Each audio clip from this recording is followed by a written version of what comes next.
দর্শক, আমরা দেখতে পাচ্ছি যে ঢাকা নোয়াখালীর যে রুটে উপকূল এক্সপ্রেস, সেই উপকূল এক্সপ্রেস কিন্তু এই মুহূর্তে ছেড়ে যাচ্ছে এবং আমরা দেখছি যে এই ট্রেনের অধিকাংশ বগিতেই কিন্তু সিটগুলো ফাঁকা রয়েছে, অর্থাৎ যাত্রী সংখ্যা কিন্তু নেই বললে চলে। আমরা হাতে গোনা কিছু যাত্রী কিন্তু এই মুহূর্তে দেখতে পাচ্ছি।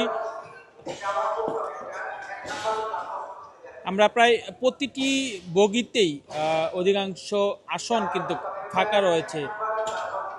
ঈদযাত্রার শেষ দিনে কিন্তু আজ আমরা দেখছি যে কমলাপুরে কিন্তু যাত্রী সংকট, সেই যাত্রী সংকটের কারণে কিন্তু উপকূল এক্সপ্রেস তার নির্ধারিত সময়ের চেয়ে বিলম্ব করে এই উপকূল এক্সপ্রেসটি ছেড়েছে। কিন্তু যাত্রী সংকট থাকায় কিন্তু এই উপকূল এক্সপ্রেস এই মুহূর্তে আমরা দেখছি যে অধিকাংশ বগিতেই কিন্তু তাদের যে নির্ধারিত সিট, সেই সিট সংখ্যা কিন্তু পরিপূর্ণ হয়নি, অর্থাৎ অনেকটা ফাঁকা রেখেই এই ট্রেনটি কিন্তু এই মুহূর্তে ঢাকা থেকে নোয়াখালীর উদ্দেশ্যে রওনা করেছে।